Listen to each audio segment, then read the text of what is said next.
Super Bowl Sunday is on its way, and we are here to talk about it. It's the Are We Recording Boys, young 007, and the young Rottweiler, Ethan Hamilton.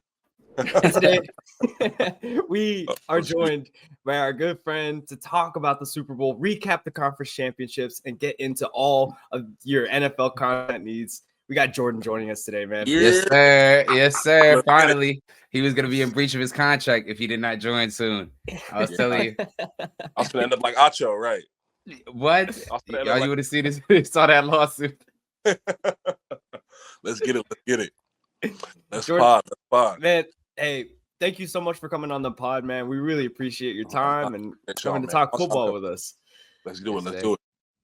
All right. Well, before we get into all of that, just a quick reminder to all of our viewers, listeners, make sure y'all are subscribing. Make sure y'all are liking. We're going to put all of Jourdan's stuff in the bio or in our comment or links, all of the socials, all of the description, all that stuff is going to be in there. So, yeah, without any further ado, let's get right into the conference championship overreactions, guys, because we saw a little bit of a blowout between Philly and Washington, but the Buffalo-Kansas City game ended up being everything that we thought it was going to be. And I mostly just want to get y'all's thoughts on, I guess, all the narratives that are coming out from these games. I guess there weren't as many with the Washington-Philly game. I think we kind of just knew that Philly was the better team going into that game. But how do you guys feel about the discussion about, like, the refs and how important they were in the decision-making for the Kansas City-Buffalo game? Because that just always seems to be the story around this, especially when it comes to Josh Allen and Patrick Mahomes. And it's been the story for every time they've played in the playoffs. So I don't know. Do you guys think there's any validity to the officiating problem that they're having? What you think? I mean, I don't think so. I don't think this time around. I know a lot of as a Chiefs fan, I feel that. Brother. No, that third and fourth and one when they stopped Allen. I don't think that was the most egregious call. Like, I really think it was 50-50 when it comes to ball placement. But if you really look into, like, the story of the game, the Bills got lucky. If you would have told the Bills before this game started, hey, you guys are going to turn over the ball really 4 potential times and recover all of them. The Chiefs are going to turn over the ball once. And with, what was it, 4 minutes left? You just need to score 3 points. That's valid. That's all you need to do. Chiefs, the Bills would have took it. And they just couldn't close the deal. That's just point blank, period. Like, the first 2 passes of Josh Allen to start the game should have been intercepted. They had, 3-4 fumbles that the Chiefs didn't recover a single one. The Chiefs had 1 fumble. Bills recovered it. They got to stop towards the end of the game. Right? What's it called? 4 minutes left. They got 3 and out shutout. Yes, I understand Dalton Kincaid dropped the ball. But at the same time, you just got to give credit where credit is due. The Chiefs continue to get it done when it matters the most. No, I agree. I mean, like you said, Gage, it's a narrative with the Chiefs. You know, every time something happens like this, it's all the refs. It's the refs and this and that. But it's like, I'm a hater. I'm kind of like Ethan. Kind of like it reminds me of the Pats, you know, small bailouts here and there. But I mean, the Chiefs get it done. Close games, they win all those close games. You're right, E. You're right. I can't even. I was gonna argue with you. But that's what I'm saying. Like, I'm all for it though. I'm all for it. You on point. There's been some games. Don't get me wrong. Where I'm looking at the Chiefs, and I'm like, all right, bro. Like, y'all, like the Bengals game early in the year with that PI call. That's a bailout. They do get bailed out. They get bailed out. I just don't know about the last game. You know? But that's what I'm saying. I said with the Bills game, if that's the game you pointed at to be a bailout, I don't know if that's the game I would put it. Like, there's better examples if you want to fall into the refs and Chiefs narrative than I think that one is. I agree. That one play though, where you saw where people were saying how they were finna throw the flag. You saw what I was talking. You know what I was talking about. Where and they pulled the flag or something like that. I don't know. Really know what happened. But you got to think how many times a game do refs do that? Like, you really go. The refs pulled like. No, yeah. It's just with the Chiefs they locked in, and my whole thing with the narrative too is like the Chiefs being so hated. I remember hating New England a lot more than this. Like we hated New England. Like we hated New England. I agree. I feel a lot of this Chiefs hate is a little bit manufactured. Don't get me wrong. I'm all for hating on them. I love hate. This podcast is funded and supported by hate. The biggest hater. But you know what? But I just don't know if this is the game to do it. Yeah. You go first, Gage. My fault, yo. No, you're good. I was just gonna add on that I'm in the same boat. I've always been of the same thinking that you shouldn't let officiating determine the outcome of the game. If you want to beat the Chiefs, you got to play near flawless, and Buffalo just didn't do that. Like, I mean, they played very good. They, like Ethan said, they won the turnover battle. They had a lot of opportunities, but when it mattered most, the play calling. What are you doing running 2 straight quarterback sneaks on 3rd and 1 and 4th and 1? It's just the most predictable shit. They kept doing it over the left guard every time. And the Chiefs DBs were talking about that we were selling out to go straight for that left guard. All he had to do was go to the right guard once, and he would have had it. And why wouldn't they? Because they were being so predictable with the play calling. They had James Cook, and they were not using him. He was running all over them, bro. James Cook over them. That last drive, bro. Because you got to think of mine, right? When the Bills scored that last touchdown to go up, right? Or to tie the game, I can't remember what it was. James Cook single-handedly scored them that drive. I think he touched the ball pretty much all those plays. Bro, that the way he reached over the goal line. Yeah. Put the wrist on the ground and go over. James Cook was balling. Bro, that last drive where they went 3 and out, James Cook didn't touch the ball any of those 4 possessions. Dude. At that point, like, you want to blame the refs? He was your best player all game. I agree. I'm with you. I think I know where you're going with this. I think the biggest disparity between the Bills and the Chiefs is really coaching. Not saying that Pat isn't better than Josh Allen. He is. But time and time again, Andy Reid and Spagnuolo out-coach Doug McDermott.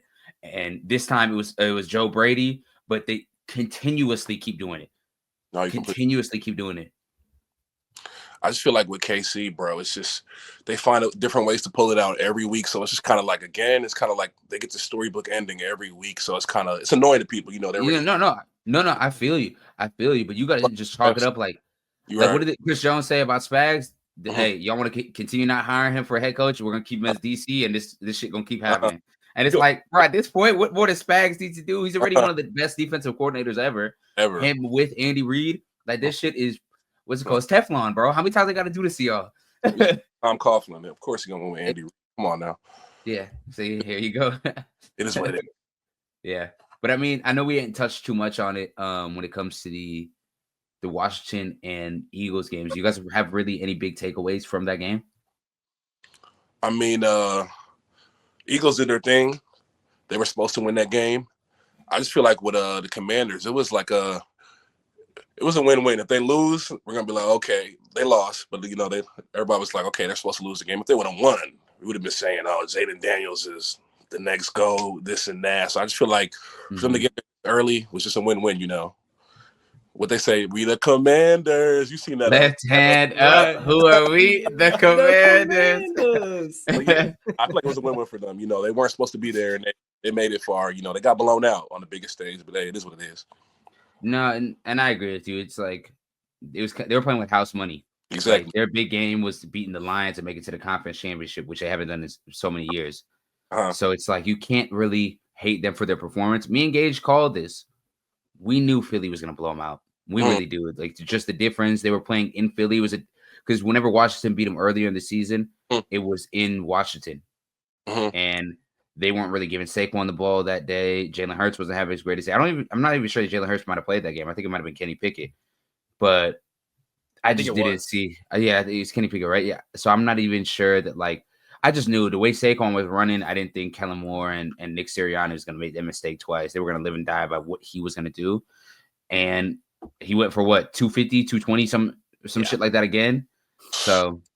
And it's not like Washington was completely blown out early, but it was just like the little things when like first and second quarter when the game was still in reach. When they needed to get a touchdown, they got 3 points. When they needed to go for it on fourth, they punted it. And it's like, all right, at that point, your defense is getting no stops and you're not going for it. You're not taking the big risk with nothing to lose.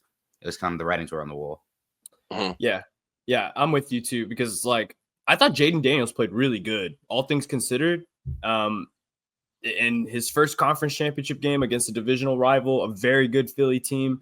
I thought Jaden Daniels was kind of limited by his teammates. So that's what Washington needs to do this offseason is put just more weapons around him. And also, I know this is not easier said than done, but someone's got to find a way to stop Saquon because you're going to play this guy 3 times a year if, things go right every season. Yeah. You have to find something that can stop him or at least slow him down because he went absolutely bonkers from the opening snap. It wasn't even close. Like Washington just couldn't handle him. So I'm excited for this Eagles team, man. I love Saquon and I love Saquon, man. He is such a dog. And maybe I'm giving it away a little, E, but I would love to see this guy win, man. He's incredible to watch. Yeah, well, I wouldn't, but we'll get into that later. So my parents are diehard Giants fans. I'm a Jets fan, as you see. I don't want to hear nothing else about him. I say nothing. I know you well. Nah, so bro, I watched Giants football. I used to see Saquon break these long runs. He used to get hawked by like linebackers. I'm not a hater. I like Saquon. You're a realist. What is he? What's going? Like, how is he doing this? Looks like the best running back I've seen eye test wise, and it's like last year, even the year before, he used to get hawked by 4-7 linebackers, and I'm like, he's just housing these things 80 yards. It looks like Madden out there. Every time you get in the open field, he just taking that shit to the crib. How is this happening though? Honestly, I wouldn't be surprised in a couple years if they start putting PEDs and drug testing on that whole Philadelphia Eagles team. Oh, brother. I'm just saying it. I'm not wishing it on them, but I'm just saying I would not be surprised. All right, you hear that, lawyers? No. Allegedly. No, I just think this is to me, it's what a change of scenery can do for a guy because he was just so down bad in New York with how bad that team was, and they weren't getting any like playoff success. He was ready to get out of there, and I mean, props to Philly's O-line too because I think like the 2K rushing, that's an O-line record too. They were hooping. No Kelsey either. They doing it there. And they're only, he's only like 38 yards away from breaking the all-time postseason rushing record. Yeah. He's definitely going to break it against KC. He will. It's crazy. Yeah. He might break it in the first quarter, bro. Chill. Don't wish that on my Chiefs. Chill. Don't wish that on my Chiefs. But speaking about a change of scenery, I know another guy requested a trade. One of the premier pass rushers in the NFL, one of the premier players, I think the best defensive player, in Myles Garrett. What do you guys feel are some of the options that you think the Browns could take when it comes to trading him? And which teams would you guys like to see him on? Oh, okay. I got it. Yeah, so I'm a Cowboy hater, so I'm not gonna say the Cowboys, but that'd be a super good fit. You know, he's from Arlington. That'd be dope. I wouldn't trade him in the AFC. That'd be stupid for them. I don't know. That's a great question. I'm saying Dallas. You say Dallas? Gage, what about you? Because I know there's a bunch of – because he's going to cost a pretty penny. Mm-hmm. He really is. And you got to kind of consider, like, cap space and how many picks it's going to take to get a player like that. But I try not to think too much in terms of picks because I'd be forgetting that NFL is not like NBA. Like, guys go for pennies on the dollars in the NFL. Crazy. And the NBA, that you got Mikal Bridges going for 5 first-round picks. You also had Luka go for 1, which I'm still not over with, but I'll say that for another day. I'll say that. Well, Gage, where do you think he might go? Man, it's tough because, like, you're right, E. Like, the market is so weird for the NFL because it wasn't too long ago that Khalil Mack went for, like, 3 first-round picks. And now that sounds kind of crazy to say about Myles Garrett. Is someone going to be willing to give up 3 picks for Myles Garrett? Granted, I think he's older than Khalil Mack was when he was a free agent, or I guess when he was traded to Chicago. But I don't know. I think there are going to be some real contenders out for him. And personally, the top of my list, as much as I hate to say it, I think Detroit really might go take a look at trading for Myles Garrett because adding Myles Garrett with Aiden Hutchinson, that defensive line, that's disgusting. Yeah, that's disgusting. The only problem with that team then would be Jared Goff, but that's, besides the point. Yeah. Another team I'd keep an eye on if they fall short or even if they win the Super Bowl, fuck it. It might make them want to go play with them more. The Philadelphia Eagles. I'd be sick as fuck. I'd be so goddamn sick. Hey, you know how Howie Roseman has that devil magic too, bro. Yeah, he does. When it comes to getting players to play with him. Well, I was going to suggest a team that we mentioned earlier in the show that kind of exceeded expectations. Washington. I think that one of the weakest groups that Washington has is their defensive line. And why not? They have the cap space to offer him the max contract that he wants to be the highest paid defensive player ever. Why not give it to him? You already have the star quarterback in Jaden Daniels. You got the wide receiver. You can still get wide receivers and running backs, which I still think they needed in the draft. But you got to build those trenches. And why not start with Myles Garrett? You already shown you're willing to invest in the team by go getting a guy in Marshawn Lattimore, who is washed. Don't get me wrong, but I think the next key step with Dan Quinn and that defense is rebuilding it. Because let's keep it a buck. That defense was punching over their weight class. Like Emmanuel Forbes is not good. Marshawn Lattimore is not good. Besides what Deron Payne, that defense is really not that good. Like Bobby Wagner, stay getting a Fugazi All Pro. Stay, he got like 3 now. Like that, like what's it called? Your chain is fake. It's cubic zirconian. Like that shit was nuts. That shit was nuts. I said one more team. What y'all think about a Buffalo trying to get Myles Garrett? Ooh, I forgot that. Okay, I'm not mad at it. I'm not mad at it. I think the only thing that would stop them is the AFC thing. Is that they're in the same conference? They would have to run into him but I don't think Cleveland's even on that type of timing. Are they going to be anything? They're not good at all. Especially if they trade Myles Garrett. Another one you could trade the house for. Yeah. We're going to see. We're going to see that. Yeah, it's going to be crazy wherever he goes. That's going to definitely change the landscape of the league for sure. Well, it's funny because I think Cleveland's GM is saying that he's not going to trade him unless he gets 3 first-round picks. But he's like, I got a reality news flash for you, buddy. That's not going to happen. But I also don't think he's going to get traded. Like, if I had to put my odds on, I think he's too big of an asset. And the Browns are too unserious of a franchise that it's like, if we sell Garrett, who do we have on the team? Exactly. Like, we don't have a quarterback. We're probably going to end up drafting. I don't see them drafting Shador or Cam Ward. I think they're going Abdul Carter if he's there. Yeah, and maybe Abdul Carter, that's the move, right? You have Abdul Carter. You're going to get an elite pass rusher like him. Let's trade Garrett. Let's go get some pieces on the offense. Shit, we might be able to get a quarterback, a bridge quarterback, like a Jared Goff level. Not Jared Goff, but Jared Goff level. And then just work from there. So that's it might be something they look forward to. I don't know. Yeah, I'm getting PTSD from these Shams notifications on my phone. too. Man. I saw it and I was like, what? Even after the trade deadline passed. Yeah, I know. Oh, man. All right. Well, before we get into our Super Bowl predictions, we got to talk about the NFL honors because as we're recording this, the awards were awarded last night, and we got definitely some surprises for some of the recipients. So I want to ask you guys, what was the biggest thing y'all took away from seeing the award winners last night? And what's the biggest gripe or maybe thing you want to celebrate about what happened? I feel like everybody's been talking about the fact that Josh Allen won MVP, and watching Lamar fans pull up his stats in comparison to Josh Allen's, I feel vindicated.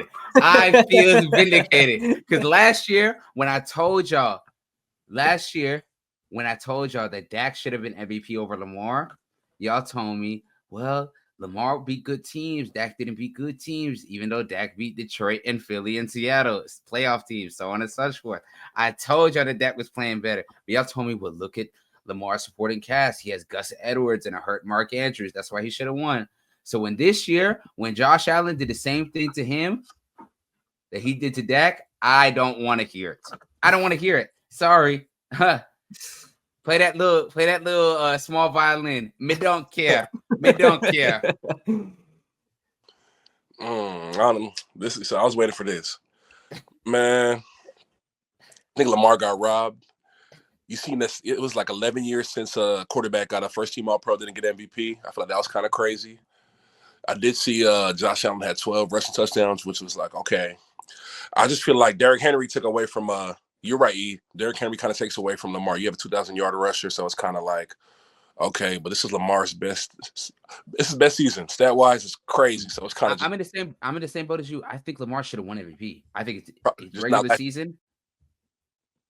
No, just not last year. And I think whenever Ravens fans start using that argument, it's like, don't do that. Don't do that. Because last year, when you were putting up the stats, you told me stats didn't matter.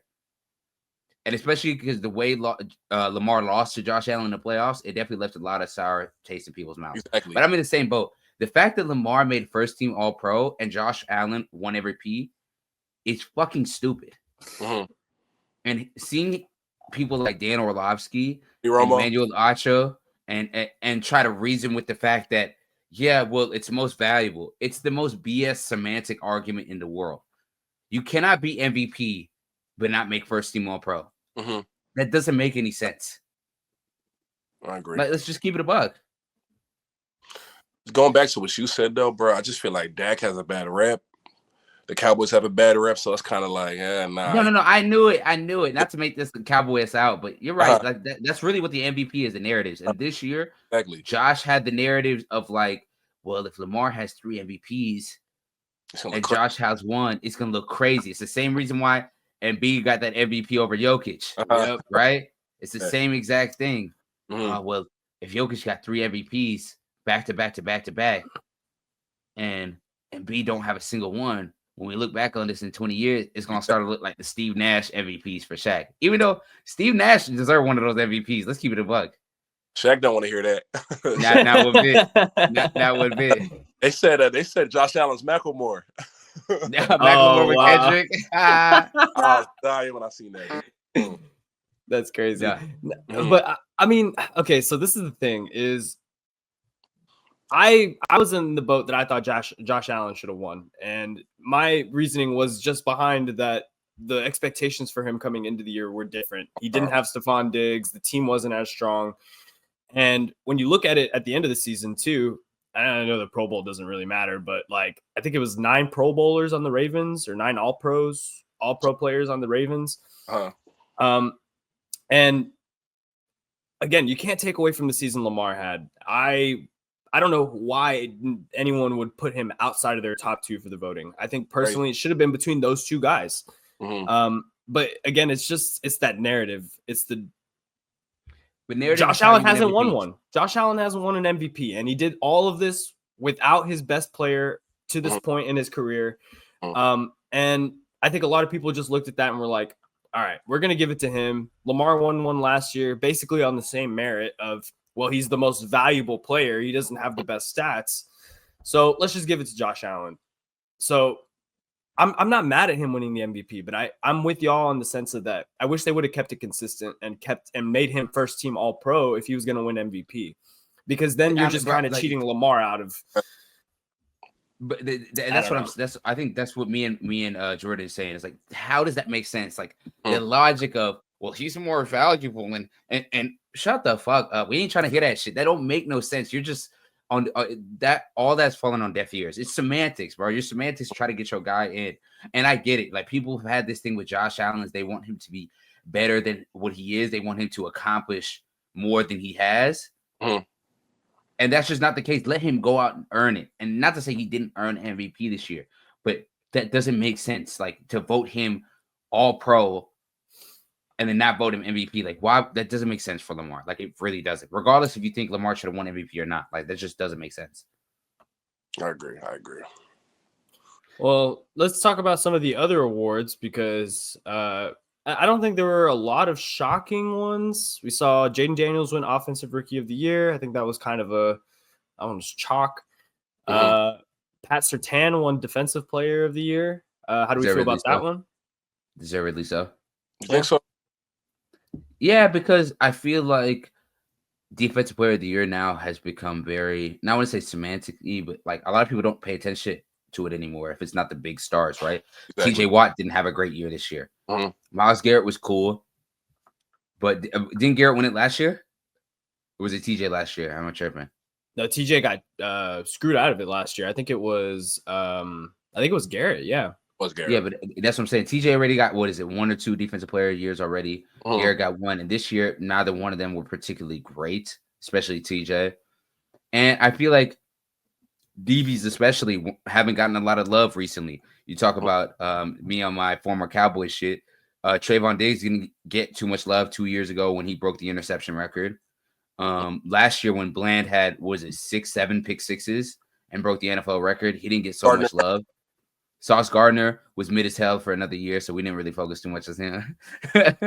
but I love to see the fact that PS2 got it because he was legit shut down this year. Mm-hmm. So I'm all for the DB love. That's how I feel. I get it. Yeah. I wanted to see Nick Bond get some love from the Eagles. I was gonna say Zach Bond too, Zach dude. Bond, me. Yeah, he. I was gonna say, when was the last time we saw a linebacker win the award? Like middle linebacker? Yeah, I mean, I guess any kind of like drop back coverage linebacker who's not like mainly a pass rusher. Let me check. While y'all talking, let me check because. Well, while Ethan is checking that, the other awards that were given out, Defensive Rookie of the Year, I think this one's very well deserved, was Jared Verse. He was a monster for the Rams this year. Yeah, that was deserved. He was. I'm surprised. I'm happy that Quinyon Mitchell. Look at me showing a little bit of Eagle love before I hit on them in a little bit. Look at me, man. Well, I mean, if you really think about it, to go back to what we were talking about earlier, the last like middle linebacker to win it was Luke Kuechly. Luke Kuechly. Wow. Okay. Yeah. If you don't count. Right. Yeah. If you don't count TJ Watt as a Nah, I count him as a pass rusher in that scheme. Sure. But okay, cool. Luke Kuechly. That's a throwback. But next one we've got is other conversation I want to have real quickly before we pivot on. Offensive Player of the Year was Saquon Barkley, which I think we all knew was coming. But the fact that Jamar Chase did not get any votes, kind of crazy. Criminal, personally. For a Triple Crown winner, uh-huh. I don't know. That just seems crazy to me. Yeah, you're talking about a guy in Jamar Chase, the top 2, top 3 wide receiver in the NFL. And a lot of people might even think that he's won. And for him to have that Triple Crown, not get any votes. Don't get me wrong. I'm not mad at Saquon got it. I probably would have picked Saquon for sure. The great year that he had. And I could hear the argument for a guy like Derrick Henry, another 2,000-yard rusher. But Jamar Chase barely gets any votes. Certain guys like Josh Allen get ahead of him, and Lamar Jackson. It kind of comes down to like, okay, so if you make the MVP pretty much a quarterback-only award, you got to at least make Offensive Player of the Year a skill position, if that's what we're going to do. No, I agree. Like, you can't just keep shortchanging these skill players just because you want to love on these quarterbacks so damn much. Like, all right, we're going to give him, you're going to give Josh or Lamar MVP. Like, let's leave the Offensive Player of the Year for the skill players. That's how I feel. No, I agree. I mean, I feel like the 3 should have been, Saquon and Jamar and then Derrick Henry in that order. For Jamar to get no first place votes is crazy to me. It's crazy as hell. Wow. But Saquon was deserving. That should be unanimous. At least I feel like, because, if somebody's voted for, if Lamar didn't get this, if somebody voted Lamar 4, somebody should at least vote Jamar 1. Like, what are we doing here? It's all local. But that it kind of keeps me like grounded in a sense. Like, all these awards be crooked and cooked, right? Exactly. Like, I'm getting to the point now where like, whatever happens with these awards is what happens. I don't put too much stock into it anymore. But it sucks because it does kind of affect these guys' legacies and like the narratives that we form around these players. And like, again, it's helpful for guys like Josh Allen because in this sense, he got his MVP and now we can look back at this year, but that's one that you have to take away from Lamar now. And was he more deserving? There's certainly a case for it, but I don't know. It's just one of those things. Another one that I think a lot of people were kind of I definitely see the case for why he won it, but Kevin O'Connell winning Coach of the Year. How do we feel about that? Because I think a lot of people thought that Dan Quinn and Dan Campbell were both cheated out of that award. I'm not mad at Kevin O'Connell winning. I'm not either, because considering that they went into the year with Sam Darnold as their quarterback and won 14 games, I got to say that's kind of impressive. But nobody thought the Vikings were making the playoffs this year. Like, if you had asked everybody, being one game away from winning the division, dude, and being the 1 seed, because before the season started, if you would have asked me that NFC North in that order, you would have probably told me the Vikings were the worst team. You would have told me Caleb Williams might be one of the best rookie QBs of all time with DJ Moore and Keenan Allen and so on and so forth. Detroit just coming off an NFC Championship appearance. Green Bay off a divisional round. Minnesota probably gonna be the worst team in division, especially after losing Kirk Cousins, and they went 14-3. Yeah, I'm not mad at that. But Like, if we consider regular season in like if it's only a regular season award, I think he's a deserving winner. Yeah, but if you would have told me that the Commanders would be in the conference championship, I would have laughed at you. So it's kind of like, yeah, I don't know. And even then, Dan Campbell, all them injuries they had, and they didn't miss a step. So it's kind of like it's a toss up. You know, it is, and it's kind of like a little bit crimey a river with Dan Campbell too. I think a lot of people don't want to hear about it because of what happened in that game against Washington. It's on some like, okay, cool, shut up, you. But Minnesota, I feel like they're underwhelming every playoff. So it's a regular season award. So it is what it is. It is what it is. 14-3 for Sam Darnold was kind of crazy. So it's like, I can see why they did it. Yeah.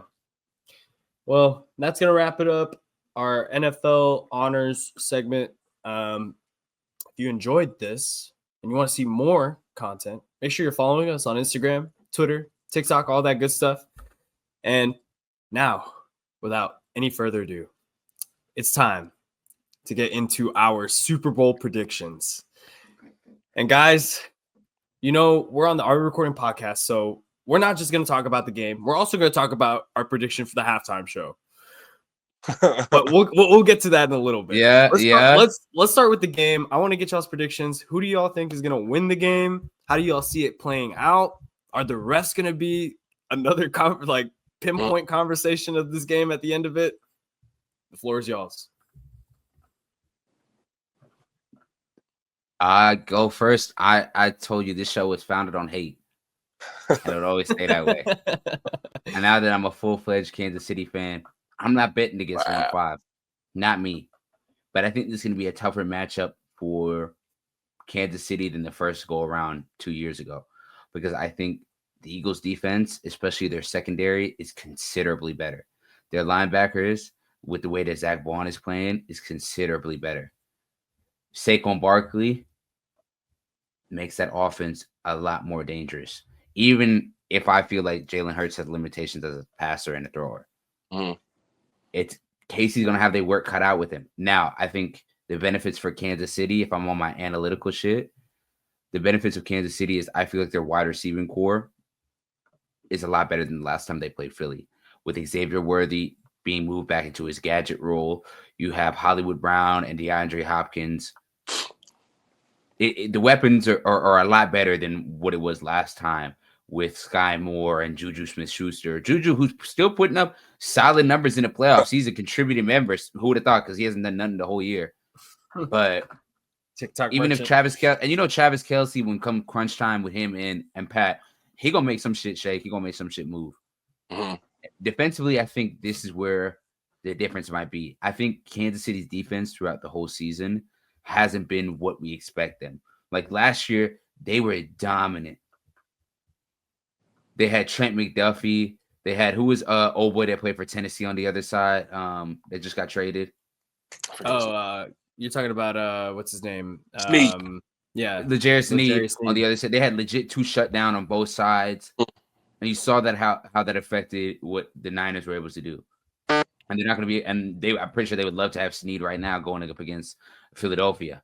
I think it's going to come down to guys like Chris Jones, Nick Bolton, George Karlaftis. Are they able to fill those gaps? Are they able to get downhill? And basically, they're not going to be able to stop Saquon, but are you going to be able to contain him and make sure he don't rip some shit for 60 yards, 70 yards, 50 yards? Because that's really what's going to kill you. I mean, man. So, bro, this KC just reminds me of New England so much. And it's weird because, I feel like Philly has more talent. It's obvious. The only advantage KC has is really just the quarterback position and coaching. So it's just like, I don't know. Everybody's always like, don't bet against 15. Don't bet against Mahomes. I could really see this going like that Seattle or New England Super Bowl. It could either go like that, or it could probably go like I can't see KC getting blown out, but then again, I can't see them losing a close game. I can see it going either like the Bucks Patriots Super Bowl. I mean the Bucks. I'm like Bucks. I can't. Chiefs. Bucks Chiefs, or either the Seattle New England Super Bowl. So it's like I don't know, man. Like I said, I'm a hater. I kind of want the Eagles to win, but it's like I don't want Mr. Perfect Jalen Hurts to win, but it's like I can't. Yeah, I'm not I trying can't with that. on just to go, 3P. No one's ever 3P. That's going to be annoying to hear all summer. So it's kind of like, and the Chiefs aren't going nowhere. If they win this year, they can probably win again next year. Who 4P would be? They gonna reload and go back again. What? Especially they have Rasheed Rice back next year. Exactly. Tyreek might come back too. Go back. So it's like I don't know, man.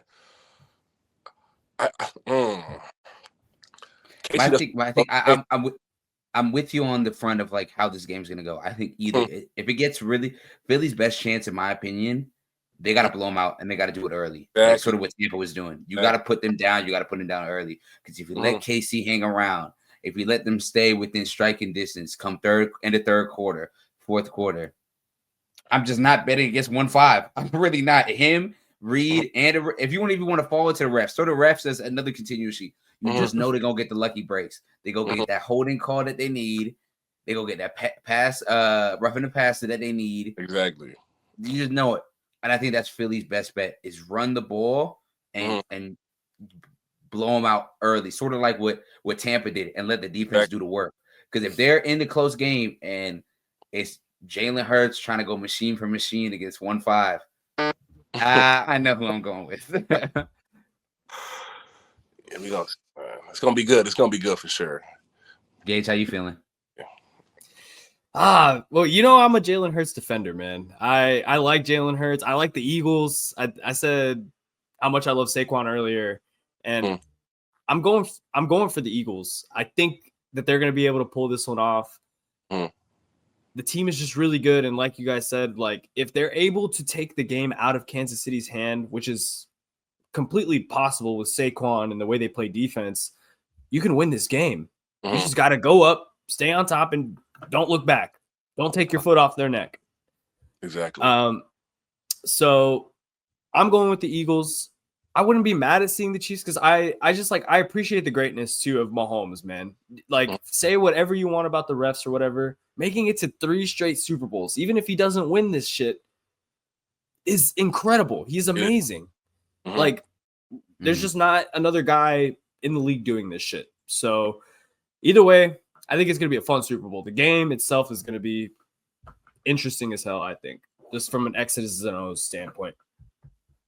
I'm with you. I think it's going to – I think the part 2 – don't get me wrong. If it was up to me, KC blow up, I get to go watch Kendrick halftime show. I get to go to bed early. It's a win-win. It's a win-win. I go to work on Monday smiling.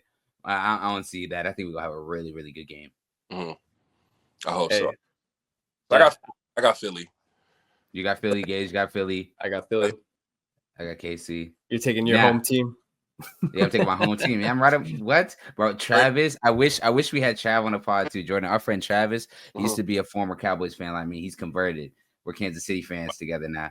He used to be a Mavericks fan too. He used to be a Mavericks. Now he a Lakers fan too, just like me. Yankees fan. Yeah. Yankees fan. No, he bought himself. It's some sick shit. He bought himself a Creed Humphrey jersey, and he's gonna wear it tomorrow. You know how sick you got to be to buy an offensive lineman's jersey? Creed Humphrey. He's a sicko, bro. Like in the head, he's not right. He's not right. He's not. But I'm with him. I'm be wearing my little Fanatics 1-5 Patrick Mahomes jersey at the Super Bowl party tomorrow. You're not gonna hear nothing from me. You're gonna get a Harrison Butker jersey. What? that might be. Hey, I'm not gonna lie. That might be the Chiefs jersey you don't want to have, bro. That might be the Chiefs jersey you don't want to have. Crazy. I mean, he might be the only kicker jersey that you might want to have right now, considering what other kickers are going through. Hey, I'm not gonna lie. See, Gage. See, Justin Tucker. Too far. You take shit too. You always take shit too far. Yeah. Crazy. Okay. All right. Well, we had our fun with the Super Bowl predictions, but guys, we got to get into our Kendrick halftime show predictions because with the Super Bowl, we get a fucking awesome halftime show. And who else than Kendrick Lamar? And it's already been confirmed that he's bringing SZA out. But what do we think is going to be the vibe here? Is Kendrick going to have more people on stage? Is it just going to be a him and SZA thing? What songs do we want to hear? I guess from the perspective of people he thinks he's gonna bring on stage. I know we made a TikTok about this. I think Tyler the Creator is coming. Why you say that? Pause. Yeah, my fault. Pause. I gotta finish that sentence. I think Tyler the Creator. I gotta finish that sentence. I just paused. Tyler the Creator is he's gonna perform with Kendrick and SZA, because if you watch that announcement for the SZA, you had the marching on the background, right? Similar to how with Chromacopia he has the soldiers marching in his music videos. I think that's kind of like a telltale sign that he's going to show up, as well as when he announced his Chromacopia tour, he mentioned that like, hey, I'm not going to Kendrick's performance. I'll be watching it, but I'll be on tour. Tyler's a liar. He did the same thing before Chromacopia came out, saying, well, I don't have an album coming out. Not working on the album. Don't even worry about it. And then boom, 2 months later, the album came out. So I think this is going to be a lot of the same. And I think Tyler's going to be a special guest appearance. What do you think is going to be the first song? What is going to come out to, though? First, if I'm putting money on it, Mad City. I'm going Mad City. That's a banger. He's opening with Mad City. That'd be crazy. Oh, Peekaboo. Okay, so Peekaboo will be hard. Because I know he got 15 minutes, right? He got like, I'm gonna say 6-7 songs he gonna cipher through. I think he goes. We definitely hear All Right. We hear Mad City. We hear DNA. We hear Humble. We hear Not Like Us. We hear Luther, and I think we hear TV Off. No 30 for 30. Let's squabble up. Squabble up. Ooh, we might hear squabble up. We probably gonna hear squabble up. Oh, all right, he might do that. No, he might do squabble up. Probably gonna end it Not Like Us. Yeah, he probably end it like gonna end like Not Like Us. Yeah, I think those are the 7-8 songs. Even though if it was up to me, I want to hear Feel, I want to hear Pride, I want to hear Cartoons of Cereal, I want to hear Art of Peer Pressure, I want to hear Sing About Me. But nah, we're not hearing none of that. I already know. I know the first guess. That's all I'm gonna say. He probably gonna end with not Like Us, and then it's gonna get tragic for Aubrey. Oh, what? Dude, he had to exile to a whole other country. This man's touring in Australia to get away from this man. So yeah, it's not looking good for Drake, because I know what Kendrick brings out on Sunday is gonna be absolutely crazy. So I'm so ready for the Super Bowl. Crazy. I can't wait. Me too, because he did an interview with Nadeska and Ebro that I guess we could talk about here. We might not talk about it on the pod next week, Gage. We might just talk about the performance.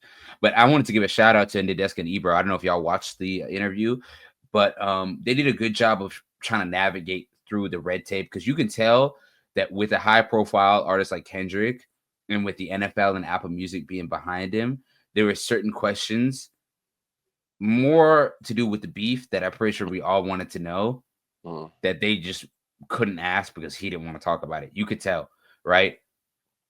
And so the way they were navigating, kind of trying to go around that fact on some like, yo, like, what was your energy with starting with next year? Which really is code word for, what did that nigga do to make you so mad? Like, you could tell they was trying to ask those questions about the beef.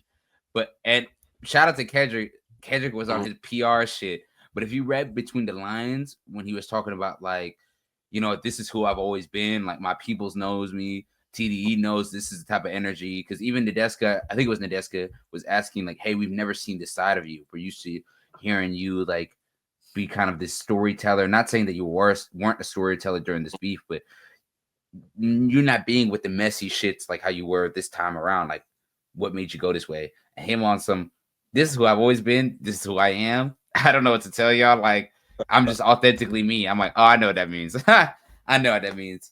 But I just wanted y'all's thoughts if y'all were able to check it out. Or at least see some clips from it. I did not check it out. I'm not going to lie to you. No, I got to tell you, too, I haven't been seeing much about it either. And I kind of want to keep it that way in the sense of, like, I want to be surprised when I see this performance. I don't want to know anything about who's going to be there. Like, I kind of got the SZA thing spoiled for me, I guess. But, like, I just want to go into this completely blind. But maybe I will check out those interviews, like, after the fact. And I think it was like 30, 35 minutes long. Okay. Yeah. Nothing too crazy. He was very much on his like spiritual shit, on some like basically breaking down. What I thought was really cool was him, Nadeska asking him the role of an artist, right? What does he feel the role of an artist is today? And him talking about relatability and just being authentic and to themselves. He feel like that's the way that artists should be viewed as and should be used as a vessel to speak that truth.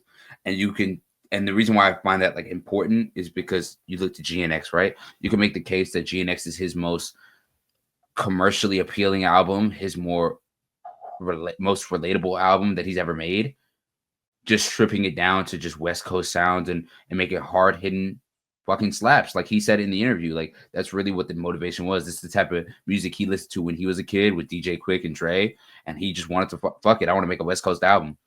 I did it a little bit on Good Kid, Mad City, but I had to tell my story first. But y'all know who I am. Y'all know my story already. It's time to get to the shits. And I was like, I appreciate that. And it's not that often that we hear these megastars do these interviews. Like, bro, he's probably not going to do another one of these. He's probably not going to ever talk about the beef. I wish he would. I wish he would talk about that diss track. Not even like, I don't even want to get into the messy shits of, oh, do you think Kendrick or do you think Drake is a pedophile? No, I'm not even talking about shit like that. I'm just saying, like, yo, were you really locked in the studio for 2 weeks writing these shits, or did you have these shits like been made on some like Mad Lib shit? Like, all right, the minute he responds, I'm just gonna plug and play some shit and go from there. After this, I'm gonna listen. You got me one. Yeah. I want to hear y'all's thoughts because I feel like there was a lot there. You just kind of got to read between the lines because he's such good of a speaker and he's really good PR trained. But he's not just gonna go outright and say it. You know what I'm saying? No, absolutely. And I mean, obviously, he's the winner in this situation. So there are a lot of ways for him to like mess it up in terms of like his next move. But I think he's doing a great thing by taking over the Super Bowl halftime show and releasing GNX right after the beef had just kind of got done. He's just been really strategic, and that's something we can't say about Drake, man. Everything Drake's been doing is, oh, look at me, pity me. He came out with the bullet holes and smoke at his last show. No, that was nuts. I'm not gonna lie. That it did look kind of cool, but I was like, come on. No, but hey, I know this ain't the music episode, but what's it called? Some sexy songs for you with him and Party next weekend. I will be there. I will be there. I will be in attendance for that. If Bryson is featured on the album too, yeah, I guess you can count me in too. Well, Jourdan, I know we are approaching the end of the show, and we really appreciate you being on it, even if it is your contractual obligations. But I want to give you a chance to plug anything and everything that you got coming on. I know you got a vintage shop, so I want to see if you can let the people know where they can find you and where they can find your shitty sports take on Twitter. Her name is going to be my government, Jourdan Modest. The vintage page is going to be Bully Vintage. I think it's tagged at the bottom. I appreciate y'all for real, man. I want to be back for sure. I think I'm going to be back if y'all going to accept me. But nah, it was a pleasure being on here for real, y'all. I appreciate it. No, bad. We had a great time, man. We had a great time. All the homies is getting on one-on-one. I'm slowly integrating y'all into the pod. Yeah, Jourdan, we gotta get you back for a hoops episode, man. Because with all the Luka trade and all the stuff that we got during this trade deadline, I'm sure the second part of the season is gonna be fucking crazy. So y'all are going crazy, bro. Y'all are going crazy. I seen the y'all was on the news too. I love it. Yeah. You already know. And I love the pod. I can't wait to be back. I know you go get on for sure. This time we gonna make sure I'm gonna hold you to it. You see me every week anyways. You can't run from me. Exactly. I'll scare you was gonna do me like Shannon did Ocho Cinco when Ocho Cinco was late. I was like, bro, that was divine intervention because literally what was it, the next day Ocho was getting on his ass for the Michelle shit. Exactly. Divine intervention saved Ocho. Oh, that was the craziest get back. The craziest. No, I appreciate it. Hey, of course. Well, guys, this has been this is actually gonna be our final episode of NFL picks for the season. We're gonna do a draft episode in a couple months. If you want to hear our reaction to the Super Bowl, it will be dropping on probably Tuesday or Wednesday when we drop our next pod video. So check out for that. If you missed this week's episode, our season 5 premiere, check it out. We went over the Grammys. We went over Luka's trade with AD. Went over a whole bunch of shit. You don't want to miss it. The Weeknd's new album. the week of the new album, which we are going to post a review for it in the next couple of days. So check it out. Make sure to follow Jourdan at Bully Vintage, at Jourdan Modest in the description down below. We're going to have all his shits in the bottom. You don't got to worry about it. It's going to be right there. You don't got to look too far. You already know who it is. It's Young Rottweiler, Ethan Hamilton, Mr. 5'6" of Pure Temptation, Pablo Frescobar. As seen on a TV near you, I got my partner, the 007. You already know who it is. Gage Sutton. It's been our recording. We'll catch you guys later. Peace. Thank y'all. Peace.